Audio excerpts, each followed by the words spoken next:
This week has seen the launch of a powerful new feature film, the story of two mothers brought together by the tragedy of malaria. But behind this extraordinary film is an extraordinary real-life story. Yeah, Harry, my son, he was 20.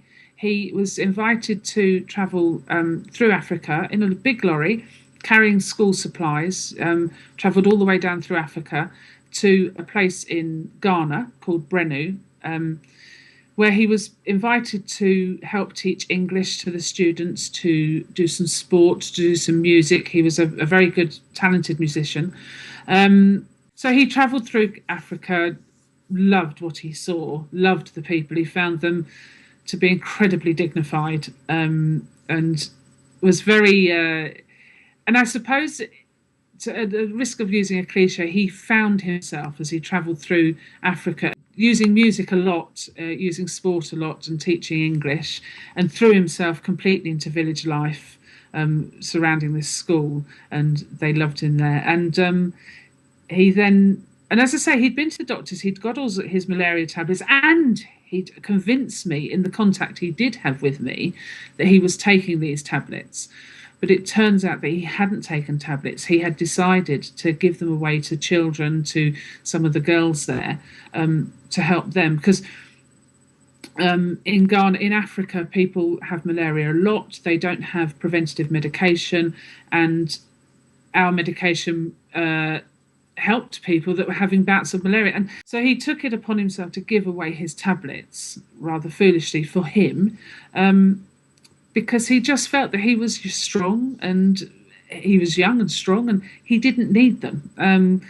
Misconception, obviously, but that's how he thought. And he remained healthy while he was in Africa, and he was healthy when he came home as well.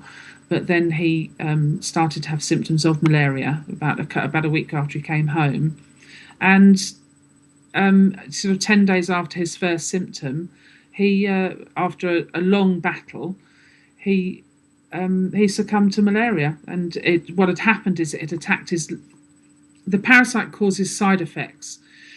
So the side effects in Harry's case was it completely destroyed his lungs.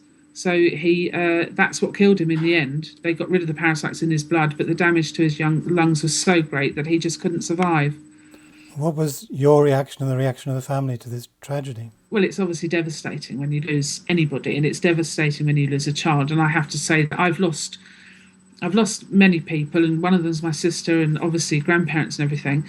But there's nothing quite like losing a child, and it just tears a hole in you that you can never ever fill up. So at that time, was that already encouraging you to take an interest in the campaign, the malaria campaign? Right, so this all started off with our local paper. They picked up the story. The family name's quite a Leighton Buzzard family name. This snowballed into getting into helping with the travel health, that snowballed into Malaria No More picking up my story and inviting me to join them. And I quickly realised that it was very therapeutic for me.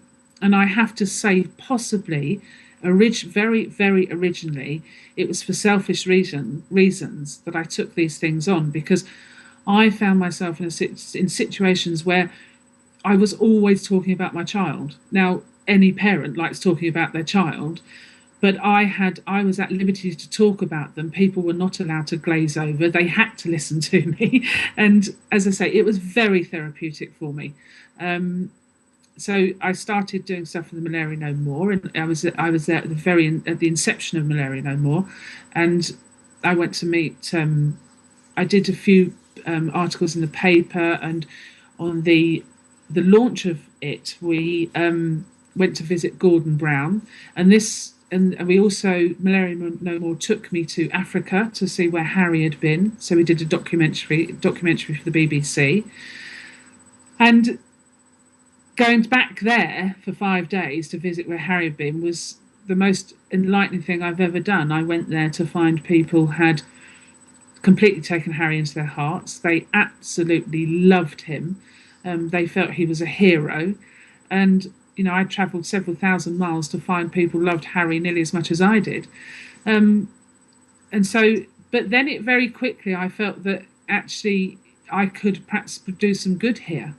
Lots of people wanted to listen to me, and maybe I could make a difference. And by making a difference means that Harry's memory would forever live on, way beyond his family and friends. And for me personally, that's all I wanted. I wanted the world to hear about Harry.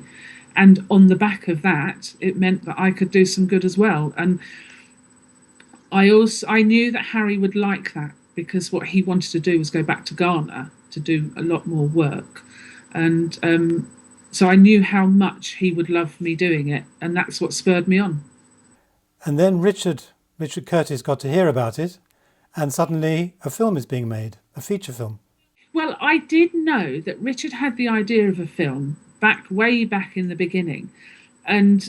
But I knew that this film was about an American woman. And now, as I understand it, he had this outline of a script. I don't quite know how filmmakers work. But as I understand, he rewrote the film to include a British woman so that he could use inspiration.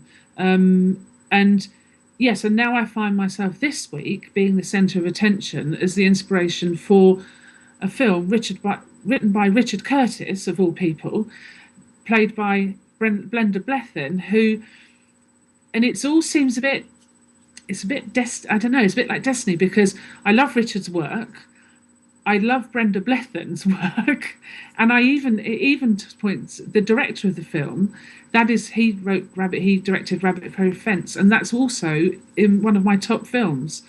So it's rather surreal this week, to be honest. What did you think when you saw it? Well, I first watched it on my own, but I had to watch it if you like episodes. I had to keep switching it off and watch little bits. But on Tuesday, I went to a film showing with which Emma, Richard's partner, had organised, with loads of just wonderful, wonderful women. And I watched the whole thing through for the first time, and it was amazing. I mean, and what I found amazing, just the whole film was lovely. I loved the film, a standalone film, but Richard had really taken a lot of things about me.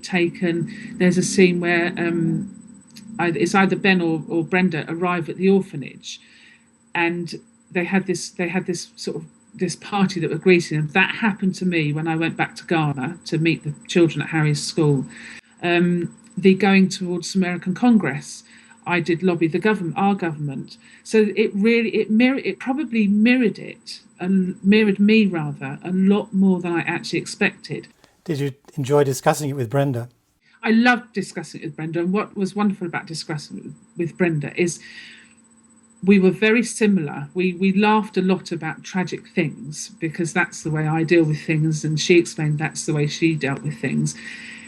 But it's amazing to meet someone that's playing someone that's based on you. I mean, I've never been in that position before, obviously. But yes, discussing it with Brenda was wonderful, and I'm hoping that Brenda wants to help us more at Malaria No More, or help me fight this fight, really. But it was wonderful. It's amazing to be part of all this, and to have names that are really going to draw people's attention to the cause that is so close to my heart. So when millions of people watch this tonight on BBC One, how would you like them to react? What do you think they could do in themselves when they think, how can I make a difference?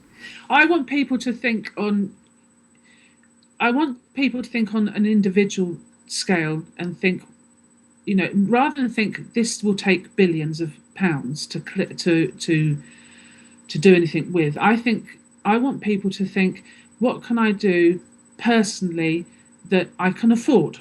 And basically, if every person who watches tonight donates, say, £5, that will cover a family of 4 with a bed net. If they can only afford £1, that will actually pay for the treatment for one person. If they can afford 80p, it will pay for a testing kit to tell whether people have got malaria. So if every person just donated the 80p, we would have saved more lives. If they could donate £7.80, we're probably saying that they could save 5 to 6 lives. And just keep it small in their mind. Keep it small. How how much a small amount can be of so much help, and how many people's lives they could save. That's how I want to think of them. And I want to think of them thinking, do you know what, this is what I'm going to do today. This is my good deed for the day. And it will make an enormous difference.